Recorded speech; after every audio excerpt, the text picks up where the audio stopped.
The roar of heavy machinery ripped through the peaceful afternoon like a chainsaw through silk. They were bulldozing my family's farmland, paving paradise for their fancy community garden, never realizing I held the deed to the entire county, tucked away, safe and sound. Documents proving ownership, a legacy passed down through generations.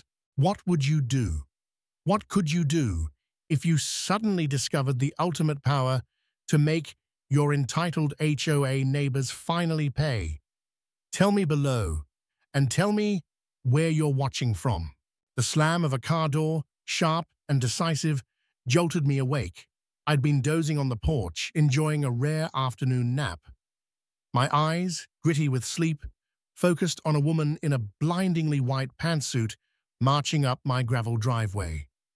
Her heels, impractical for the terrain, sank slightly with each determined step, kicking up little puffs of dust. Bruno, my old loyal farm dog, gave a half-hearted woof. More of a sigh, really, before settling back down, his head on his paws. "Excuse me, you there?" she called out, her voice as crisp as her suit. She waved a bright yellow piece of paper like a flag of war. "Are you the owner of this property?" I slowly unfolded myself from the porch swing, stretching my back. A morning spent wrestling with stubborn irrigation pipes had left me aching. "Yes, ma'am," I replied, my voice a little rough around the edges. "I'm Jacob Miller. My family's owned this farm for 3 generations. How can I help you?" She looked me up and down, her gaze lingering on my mud-stained jeans and worn work boots. Disapproval radiated off her in waves. "I'm Bethany Whitfield, president of the Sunny Meadows Homeowners Association," she announced, as if presenting royal credentials. "This," she thrust the paper towards me, "is an official notice of violation." I took it, genuinely bewildered. My 600 acres of farmland had been here long before the Sunny Meadows development. All manicured lawns and identical houses had sprouted up across the road like some invasive species last year. "Violation, ma'am?" I asked, a knot forming in my stomach. "I'm not part of your HOA." Bethany's perfectly lined lips curved into what I guess she thought was a smile. It looked more like a grimace. "Your eyesore of a barn is clearly visible from several of our premium view properties," she stated, enunciating each word with icy precision. "It's decreasing our home values by an estimated 15%. I glanced over at my grandfather's barn. Sure, the red paint was peeling in spots, revealing the weathered wood beneath, but it was still solid, still doing its job. It had character, history. "This barn has stood here since 1937, I said, trying to keep my voice level. "And now, it's 2025. "Mr. Miller," Bethany said, with the forced patience one might use on a particularly slow child, "times change. We expect it to be painted or removed within 30 days. She pointed to the paper in my hand. "It's all outlined there, along with the potential fines." Anger, hot and sharp, pricked at me, but I kept my voice steady. "I think there's been a mistake," I said. "Your HOA rules don't apply to my property." Bethany's face hardened, the carefully constructed pleasantness dissolving. "We'll see about that," she retorted. "By the way," she added, her eyes narrowing as she gestured towards my east field, where the young, green shoots of winter wheat were just beginning to emerge. "What exactly are you growing over there?" "Winter wheat," I replied. "Same as always." She made a note on her phone, a smug little tap, tap, tap. "Interesting. The board will want to know about this." Without another word, she turned and click-clacked back to her shiny SUV, the picture of self-satisfied arrogance. I watched her drive away, then looked down at the violation notice. It had an official-looking stamp and threatened a $200 daily fine. At the bottom, a sticky note, in Bethany's sharp, angular handwriting, "We should discuss the east section. Call me B." I crumpled the paper in my fist and tossed it into my pocket. These city folks, moving to the edge of town, always thought they could push us farmers around. But I had real work to do, and this petty harassment wasn't going to distract me. That evening, while I was making dinner, a simple chili, the scent of cumin and peppers filling the kitchen, my phone rang. It was Ethan Thompson, my childhood friend, now the county clerk. He sounded stressed. "Jacob, are you sitting down?" Ethan's voice was tight with anxiety. "What's up?" I chuckled. "Snake in your office again?" I was referencing a memorable incident involving a harmless garden snake and Ethan's, shall we say, dramatic reaction. "I wish," Ethan said, his voice grim. "Listen, something weird just happened. Bethany Whitfield, from that new development, came in with some documents about your east field. She was filing permits." I stopped stirring my chili, a cold dread creeping up my spine. "Permits for what?"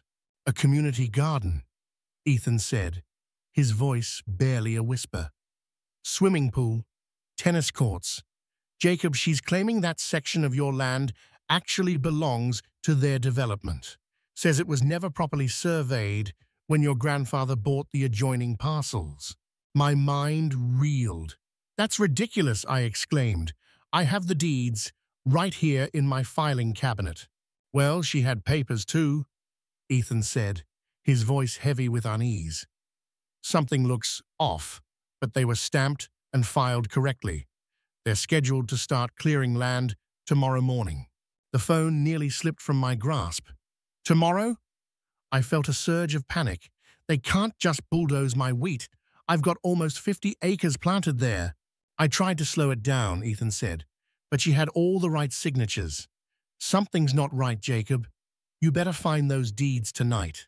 After hanging up, I rushed to my office, really just a corner of the living room where I kept the farm paperwork, a testament to generations of millers. I pulled out the metal filing cabinet, the one my father had meticulously organized before he passed. My fingers shook slightly as I flipped through the folders. There, the original deed from 1937, along with the documents for the additional parcels my grandfather had purchased in the 40s and 50s. I spread them out on the kitchen table, the old paper crackling under my hands. I studied the property lines, the carefully drawn boundaries.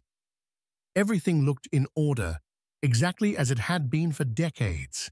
The east field was clearly, undeniably ours. But then I noticed something.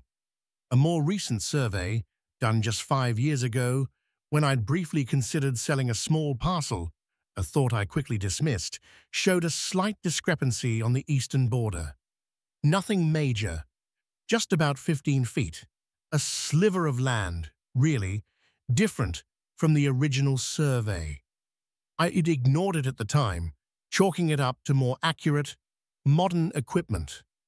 Could Bethany have somehow used this tiny, almost insignificant discrepancy to claim more of my land? I called Ethan back, but it went straight to voicemail. Frantic, I tried the sheriff's office. "Sheriff Davis speaking," a gruff voice answered. "Sheriff, it's Jacob Miller out at Miller Farm," I said, my voice trembling with urgency. "I think someone's planning to illegally bulldoze part of my wheat field tomorrow morning." There was a long pause, a silence that felt like an eternity. "Ah, Jacob, yeah," the sheriff finally said, his tone oddly hesitant. "I got a call about that today. Sounds like there's some property line dispute with that new development."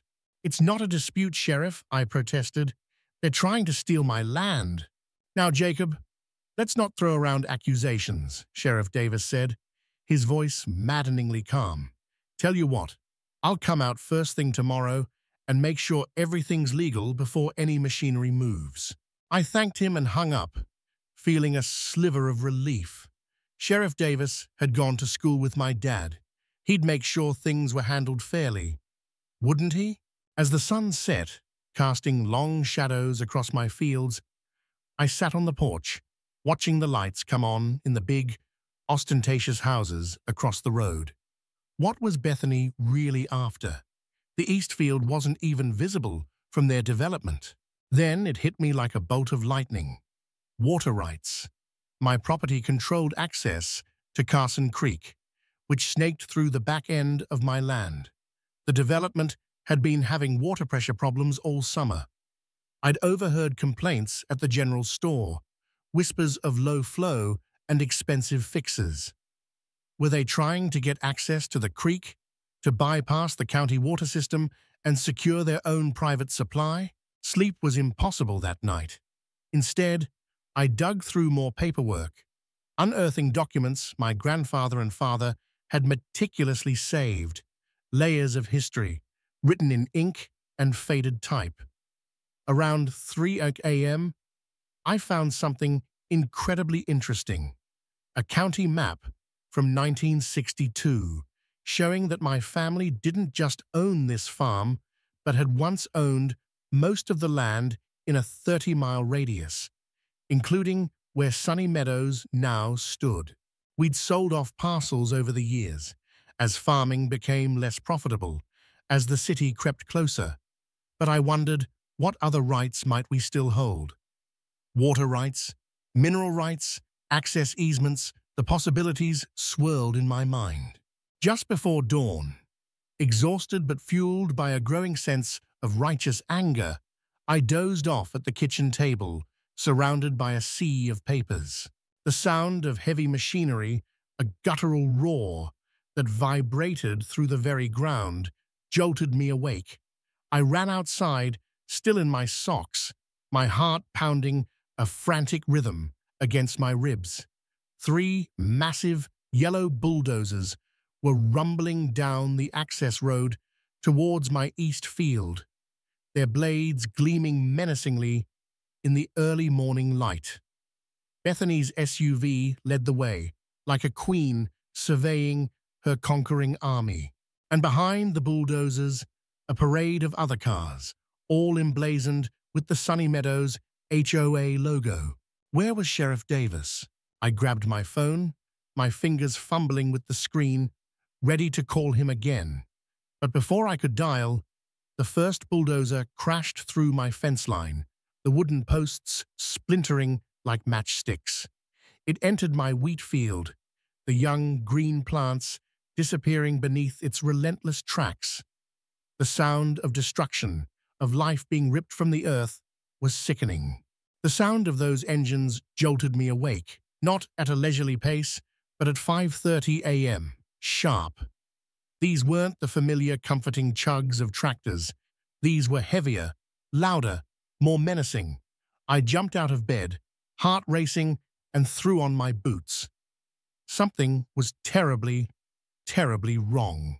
I raced outside, still in my pajamas, into a scene of utter devastation. 3 massive, yellow bulldozers were tearing up my wheat field, methodically, relentlessly. The golden stalks, the product of months of careful planning and hard work, were being ripped from the ground and pushed into piles, treated like worthless debris. My stomach dropped. Those wheat plants were supposed to feed hundreds of people. They were my livelihood, my family's legacy. "Hey, stop!" I shouted, running towards them, waving my arms frantically. The operators, encased in their metal cabs, couldn't hear me over the roaring engines. Then I spotted them. Bethany Whitfield and 5 other people, all wearing matching blue Sunny Meadows HOA polo shirts, stood by a white SUV at the edge of my property. They were sipping coffee from matching travel mugs, watching the destruction, like it was some kind of perverse morning show, a spectacle to be enjoyed. I stormed over, mud splashing on my pajama pants, my anger reaching a boiling point. "What the hell do you think you're doing?" I yelled, my voice hoarse with fury. "This is my land." Bethany turned slowly, as if surprised to see me on my own property. Her perfect blonde bob didn't move an inch as she tilted her head, a picture of calculated innocence. "Good morning," she said sweetly, as if we were meeting for a casual brunch. "We're finally addressing the neighborhood eyesore situation. The board voted unanimously. I pointed at the bulldozers, my hand shaking. "Tell them to stop, right now. Those are my crops." Bethany sighed, the exaggerated sigh of someone dealing with a particularly dense toddler. "Actually," she said, her voice dripping with condescension, "according to county records, this section was never properly registered to your family. It's been designated as community land for decades." She pulled a folder from her designer tote bag, because of course she had a designer tote bag, and flipped it open, showing me a property map with lines drawn in thick red marker. My land had been split in half, as if with a butcher's cleaver. "That's impossible," I said, my voice rising in disbelief. "My grandfather bought this entire 600 acres in 1937. I have the deeds." "Well, these are the official records," Bethany said, a smug smile playing on her lips. She closed the folder before I could really examine it. "We're creating something beautiful here. A community garden with raised beds, a meditation labyrinth, and a koi pond. Property values will rise at least 8% once this mess is gone." The man beside her, a smarmy-looking individual I recognized as Doug Wilson from the neighborhood marketing brochures, nodded eagerly. "We've already sold sponsorship benches to 15 families," he added, his voice oozing self-importance. "Construction starts next week." I pulled out my phone, my hands shaking so badly I could barely dial. I called the sheriff's office, my heart pounding in my ears. While it rang, I watched in horror as the bulldozers pushed deeper into my field, destroying more of my precious crop with each passing second. You can't do this," I shouted at Bethany over the deafening roar of the engines. "This is theft and destruction of private property." "It's progress," she corrected, turning to say something to a woman taking notes on an iPad. They all laughed, a chilling, callous sound that made my blood run cold. Sheriff Davis finally answered on the fourth ring. I frantically explained the situation, my voice cracking with desperation. "They're destroying my crops right now. I need officers here, immediately." There was a long pause, a silence that stretched on and on, filled only with the sounds of destruction. "I understand you're upset," the sheriff said, his voice carefully measured, almost rehearsed. "But from what I'm seeing in the system, this appears to be a civil property dispute. We can't intervene without a court order." "What?" I exclaimed, incredulous. "They're trespassing and destroying my property." "According to the records I'm looking at," Sheriff Davis said slowly, deliberately, "the property lines are unclear. I'd suggest contacting your lawyer."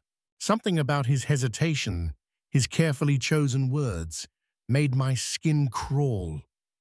Sheriff Davis had known my family for years. Why was he suddenly acting like we were strangers, like he was reading from a script? "I'll come by later to take a report," he added, then hung up before I could argue, leaving me standing there, the phone buzzing uselessly in my hand. When I looked up, Bethany was watching me, a satisfied smirk playing on her lips. She knew. She knew exactly how that conversation had gone. "Everything okay?" she asked, her voice dripping with false concern. "The sheriff is coming," I lied, trying to sound confident, trying to project an authority I didn't feel. Bethany's smile didn't waver. "Wonderful," she said. "He can see our permits."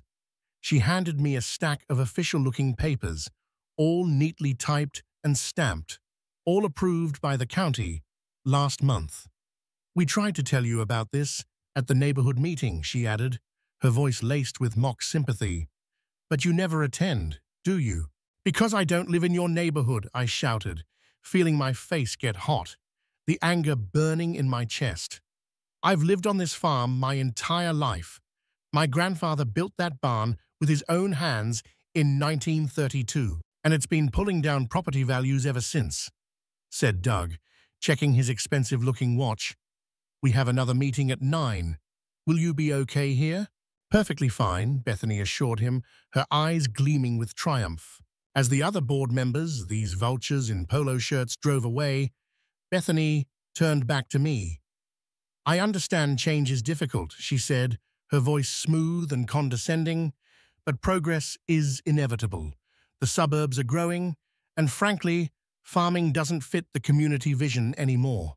I watched in stunned silence as a bulldozer ripped through the irrigation system my father had painstakingly installed 30 years ago. Pipes burst, spraying water into the air, a wasteful, heartbreaking spectacle. "That's enough for today," Bethany called to the operators, checking her own watch, probably a matching set with Doug's.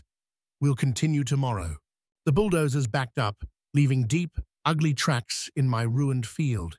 6 acres of wheat, nearly a fifth of my year's income, completely and utterly destroyed. "This isn't over," I said, my voice shaking with rage, with grief, with a cold, hard determination. Bethany placed a hand on my shoulder. I instinctively jerked away, repulsed by her touch. "It actually is," she said, her voice dangerously soft. "But we're willing to be reasonable.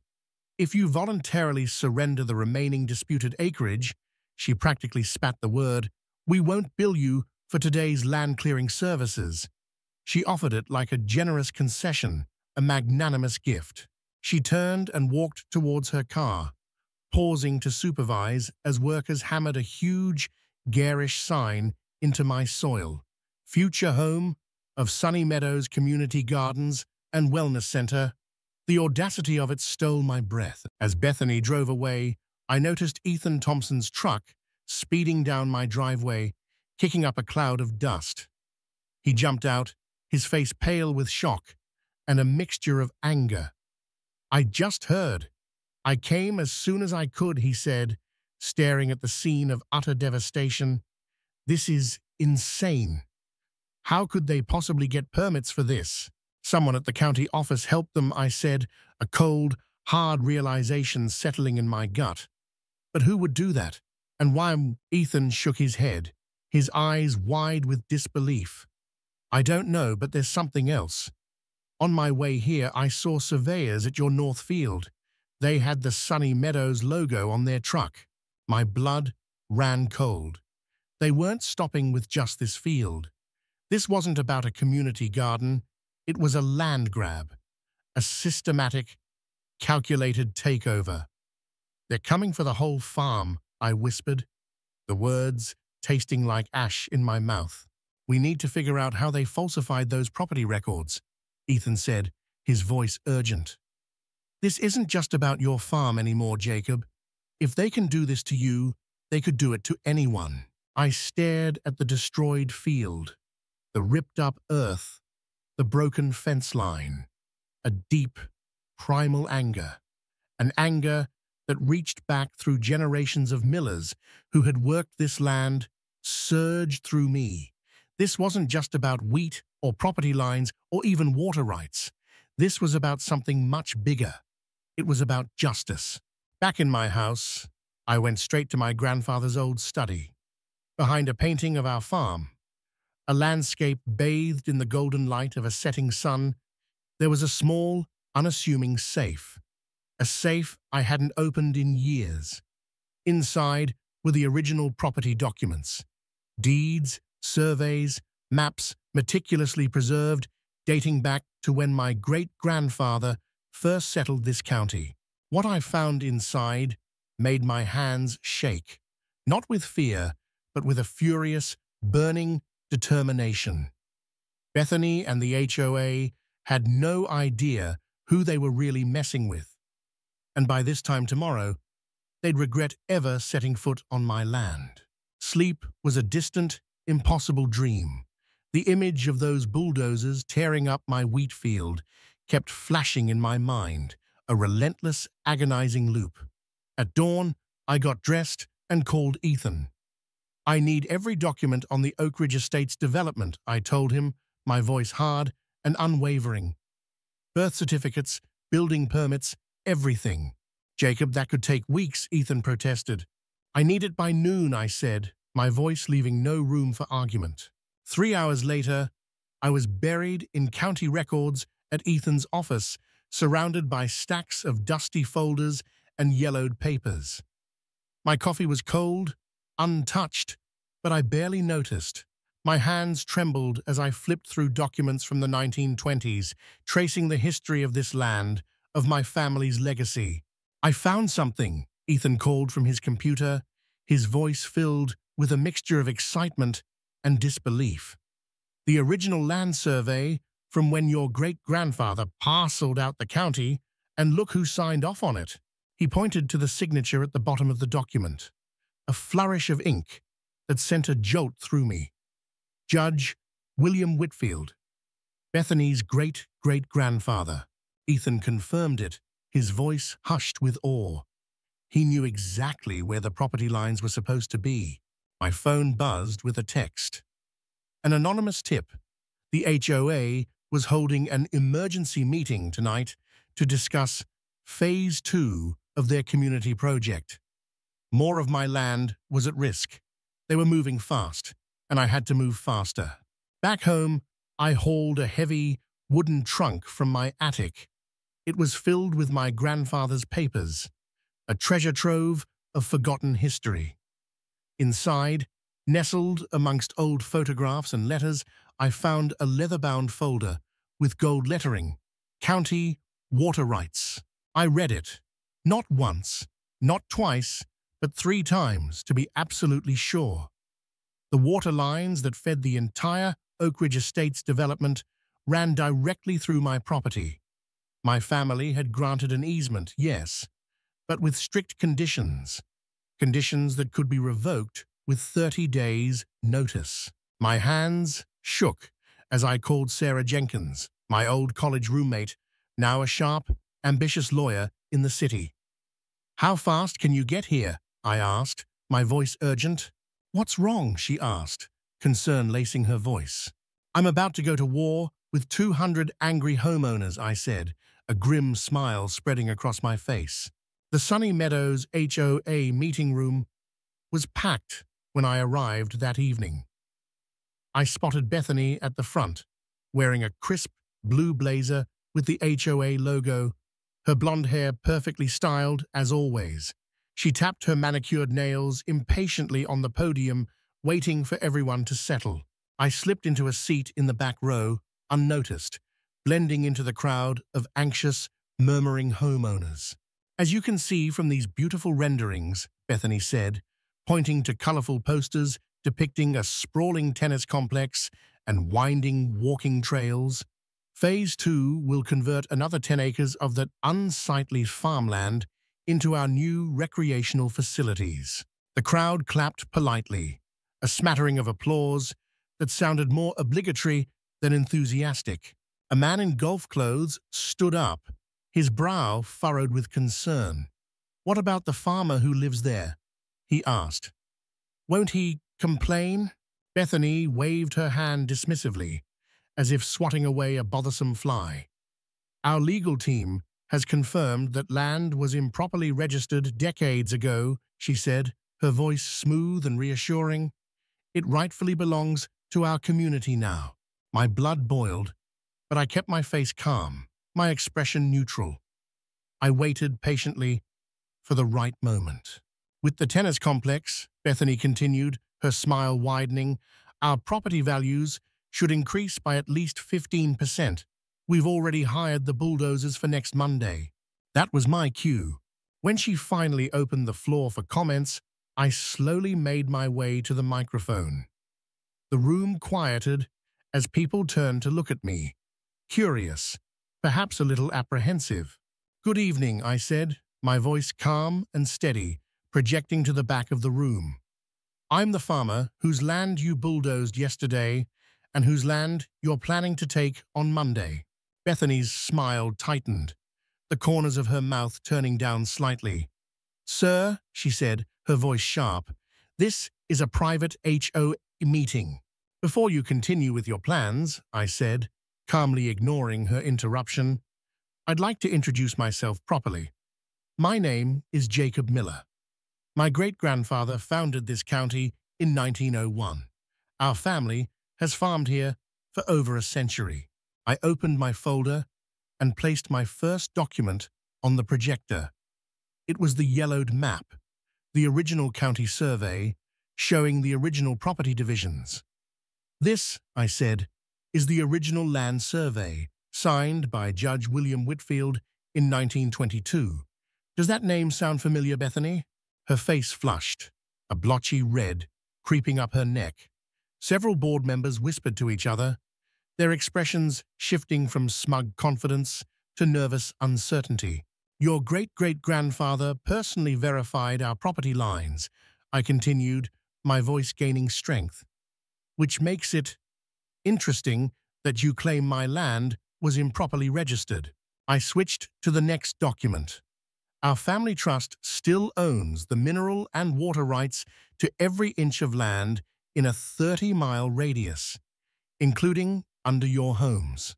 The crowd murmured nervously, a wave of unease rippling through the room. That's simply not possible, Bethany snapped, her composure cracking. Our development has all the proper— I've spent a day with county officials, I interrupted, my voice still even, but with a steely edge. It seems your HOA has been operating without proper authorization for years. Your water supply runs through my land, on easements that can be revoked with 30 days' notice. An older man, his face etched with worry, stood up. Are you threatening to cut off our water? I'm stating facts, I replied, meeting his gaze directly. Just like it's a fact that your development was built on a conditional land use agreement that requires maintaining a 200-acre agricultural buffer zone, the very land you bulldozed yesterday and plan to bulldoze on Monday. Bethany stepped forward, her face now a mask of fury. We have documentation. Forged documentation, a voice boomed from the doorway. Everyone turned to see Sheriff Davis walking in, followed by Ethan and 3 county officials. Ethan carried a large cardboard box, labeled Evidence, in bold black letters. This meeting is now part of a formal county investigation, the sheriff announced, his voice carrying authority. We have reason to believe property records were deliberately falsified. Chaos erupted. Homeowners shouted questions, their voices rising in anger and fear. Bethany tried to regain control, but her words were drowned out by the rising tide of outrage. Doug Wilson, the smarmy marketing guy, now the vice president of the HOA, grabbed the microphone. This is ridiculous, he shouted. We followed every legal process. Sarah Jenkins, my lawyer, stepped forward from behind the sheriff, her expression sharp and determined. Then, you won't mind explaining why the permit applications for your community garden project were backdated and signed by a county clerk who retired 3 years ago. People gasped. All eyes turned to Bethany, who was frantically texting on her phone, her carefully constructed facade crumbling before their very eyes. Or why, Sarah continued, her voice relentless, the property maps submitted to the county don't match the official surveys from any year since 1937. A woman holding a baby stood up, her voice trembling. Are we going to lose our homes over this? That's not my goal, I said, looking directly at her, my voice softening. But the destruction of my family's land has to stop, and the people responsible need to be held accountable. Suddenly, Bethany pushed through the crowd, making a desperate dash for the exit. Sheriff Davis nodded to a deputy, who stepped in front of the door, blocking her escape. Mrs. Whitfield, the sheriff said, his voice firm, we'll need you to stay for questioning. I gathered my documents, watching as frightened, angry homeowners surrounded the board members, demanding answers. This wasn't just about my land anymore. These people had been lied to, manipulated, cheated. They deserved justice too. As I turned to leave, Doug grabbed my arm, his grip surprisingly strong. You have no idea who you're dealing with, he hissed, his eyes filled with venom. Bethany's husband is a state senator. This little stunt will cost you everything. I gently removed his hand, my voice calm and unwavering. I'm not the one who bulldozed someone else's property based on forged documents, I said. Outside, The night air felt cool and clean on my face. I leaned against my truck, suddenly exhausted, the adrenaline draining away. This victory, I knew, would be short-lived.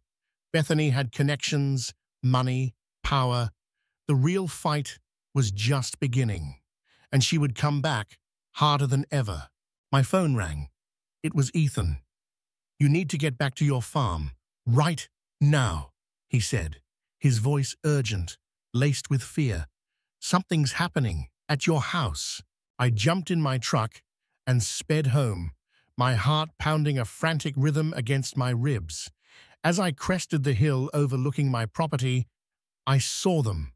Flashing lights, fire trucks, police cars, and in the distance, the horrifying sight of orange flames licking up the side of my century-old barn. They had hit back faster than I expected, much, much faster.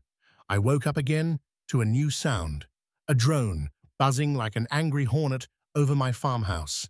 Grabbing my binoculars, I spotted Bethany, controlling it from the edge of my property. She was mapping out the rest of my fields, calculating her next move. The woman was relentless. For 3 straight weeks after that county meeting, the Sunny Meadows HOA, or rather Bethany and her remaining cronies, had been attacking me, my friends, and all my connections from every possible angle. They'd launched a coordinated campaign of harassment and intimidation. They'd somehow frozen me out of local businesses. The grocery store owner, a man I'd known for years, suddenly couldn't order my favorite coffee. The hardware store claimed they were out of stock on the specific tractor parts I needed, parts I knew they usually kept in abundance. It was petty, it was vindictive, and it was clearly orchestrated. When I drove into town that morning, people stared at me, their expressions a mixture of pity and suspicion. A flyer, freshly printed and plastered on the community board, caught my eye. Emergency homeowners meeting, addressing the farmland menace. My farm, where I grew food that fed half the county, was now being labeled a menace. "Don't let it get to you," Ethan said, handing me a cup of coffee as I walked into his office at the county building. He looked exhausted, with dark circles under his eyes. "I've been digging through old records all night. You won't believe what I found." He spread a yellowed, brittle map across his desk. It showed property lines from 1937, with my grandfather's signature, bold and confident, in the corner. "According to this," Ethan said, pointing to a paragraph of dense, almost illegible fine print at the bottom, "your grandfather included a special clause when he sold the original plots where Oak Ridge Estates now stands. No development can alter the natural watershed. The moment they bulldozed your field, they violated that clause." My phone rang. It was Maria Gonzalez, an Oak Ridge resident I'd met at the farmer's market. She was frantic, her voice trembling with panic. "They've cut off our water," she cried. "The HOA is claiming there's contamination from your farm. We have children, elderly people with no water." "That's impossible," I said, my anger rising. "Your water comes from the county supply, not mine." "Not according to the notice they put on our doors," Maria said, her voice choked with sobs. "It says we now need to buy bottled water from the HOA office at $20 per gallon until the farm contamination is resolved." I hung up, my blood boiling. Bethany wasn't just coming after me anymore. She was using me as a scapegoat, as an excuse to profit off her own neighbors, to exploit their fear and desperation. When I got home, I found surveyors, or rather, people pretending to be surveyors, on another section of my property. Doug Wilson, the newly appointed HOA president, stood watching with his arms crossed, a smug look on his face. Bethany had been forced to step down, at least officially, but she was clearly still pulling the strings, orchestrating this whole charade from behind the scenes. "You're trespassing," I said, my voice calm, but with an underlying steeliness. "We have new documentation," Doug insisted, flanked by two burly security guards with Sunny Meadows patches on their sleeves. "This parcel was rezoned in 1997. It belongs to the community now." I studied their faces. These weren't professional surveyors. These were HOA board members, playing dress-up, pretending to have authority they didn't possess. "I'll give you exactly 1 minute to get off my land," I said, my voice dangerously low. "Or what?" Doug smirked. "Your threats were recorded at the meeting. The sheriff's on our side now." Little did they know, I'd been recording too. Every word, every threat, every lie they'd uttered that night. And I had something else they didn't: the truth. The local news van pulled up to my farm, the familiar logo emblazoned on the side. I'd called in a favor from an old school friend, Lisa Chen, who was now a reporter. "We're investigating reports that the Sunny Meadows HOA has cut off water to its own residents," Lisa said on camera, her expression serious and determined, "and claims of illegal land seizure." I showed her the bulldozed field, the fake surveyor stakes, and most damning of all, the water bills residents had been paying compared to the actual county rates. The discrepancy was staggering, a blatant, undeniable rip-off. The story aired at 6 p.m. By 7 o'clock, my phone was ringing non-stop. Oak Ridge residents were furious, not at me, but at Bethany, at Doug, at the entire corrupt HOA.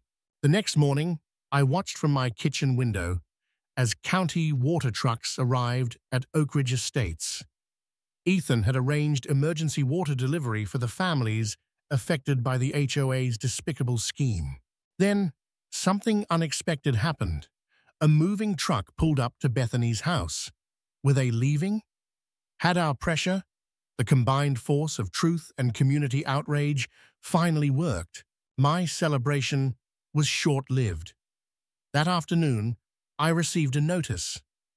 The HOA had filed a lawsuit against me, claiming my farm was causing environmental damage and reducing property values. They wanted $2 million in damages, plus immediate seizure of all my land. 2.0 Pro-experimental. Kumka Quin Tree Cap Vautongtin Teutoizantuk Vamotso Tinnang Kugemini. I sat at my kitchen table, my hands shaking as I read the lawsuit. This wasn't just about a community garden anymore, or even about water rights. Bethany and her cronies wanted everything. They wanted to crush me, to erase my family's legacy, to steal the land that had been in our blood for generations. That's when I noticed something odd about the lawsuit paperwork. The attorney's firm listed Whitfield Holdings, LLC, Bethany's own company. She wasn't just the HOA president. She was personally profiting from this fight, using her position to enrich herself at the expense of everyone else. I called Ethan immediately, my voice tight with a newfound resolve. "I need access to all property transactions in Oak Ridge Estates for the past 5 years," I said. "Every single one." What we discovered, poring over records late into the night, left us speechless, our stomachs churning with disgust. Bethany and 3 other board members had been quietly buying properties throughout Oak Ridge at below-market prices whenever a homeowner violated one of the HOA's increasingly ridiculous and arbitrary rules.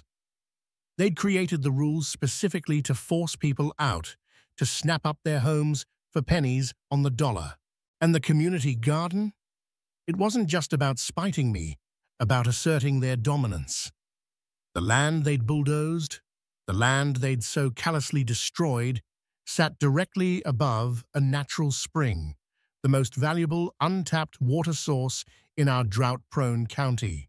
I called an emergency town meeting at the county courthouse. Every resident of Oak Ridge Estates attended, along with farmers and townsfolk from throughout the county. The room was packed, buzzing with anticipation, with a palpable sense of anger and betrayal. Standing before them, I revealed everything: the water price gouging, the predatory property scheme, and most importantly, the water rights grab. Your HOA has been charging you triple the normal water rates for years, I explained, projecting their bills on the wall, side by side with the actual county rates. They claimed it was county fees, but those fees go directly into board members' companies. I projected documents, financial records, tracing the money trail, showing how Bethany and her co-conspirators had systematically enriched themselves. Bethany and Doug tried to shout me down, to interrupt, to deflect, but the evidence was too clear, too overwhelming. "There's more," I continued, my voice rising above the growing murmurs of outrage. I pointed to the property map, the true property map, not the fabricated one Bethany had used. The true property lines show that your garages, built 5 years ago, actually sit on my land. I've never complained because I believe in being a good neighbor. The room erupted. Homeowners turned on Bethany and Doug, demanding answers, their voices filled with fury and a sense of profound betrayal. "And the biggest lie of all," I said, when the noise had died down slightly, "is that this is about property values or community gardens. It's about this." I projected an underground water survey map, a detailed geological rendering of the aquifer beneath our feet. "They want the spring under my field," I said, my voice resonating with the weight of truth. "In our county, whoever controls the water controls everything." Bethany's face went white, her carefully constructed mask of composure shattering completely. She hadn't known I had access to the geological surveys, to this crucial piece of the puzzle. As the meeting dissolved into angry shouts and accusations, Sheriff Davis finally stood up, his expression grim. "Based on the evidence presented," he announced, his voice booming through the room, "I'm opening an official investigation into the Sunny Meadows HOA board." Bethany, realizing the game was up, lunged for the door, a desperate attempt to escape the consequences of her actions. But 2 deputies, alerted by the sheriff, blocked her way. I caught Ethan's eye across the room and nodded slightly, a silent acknowledgement of the victory we'd won. A victory not just for me, but for the entire community. The trap had been set, meticulously, patiently, and now it was closed. But as I walked to my truck that night, under the vast, star-studded sky, I spotted someone watching me from the shadows, a figure lurking just beyond the reach of the courthouse lights. This fight wasn't over yet. It was about to get much, much worse. The courtroom fell silent, the air thick with anticipation as the judge banged his gavel. "In light of the overwhelming evidence presented," he declared, his voice ringing with authority, "I find the Sunny Meadows HOA board guilty of document fraud, illegal land seizure, and conspiracy to commit extortion." Bethany's face turned a furious shade of red as she jumped up, her voice shrill and defiant. "This is ridiculous," she shrieked. "Do you know who my husband is?" The judge cut her off, his voice cold and unforgiving. "Mrs. Whitfield, you're facing criminal charges and a $50,000 fine. One more word, and I'll add contempt of court." Walking out of the courthouse, I was swarmed by news cameras, microphones thrust in my face. My story, the story of a small-town farmer fighting back against corporate greed and corruption, had gone viral, capturing the attention of the nation. "How does it feel to win against the HOA that tried to steal your family farm?" a reporter asked, her voice filled with genuine admiration. "This isn't just my victory," I answered, looking directly into the camera. "It's for every homeowner they've bullied with fake rules and hidden fees. It's for every person who's ever been told they're not powerful enough to fight back."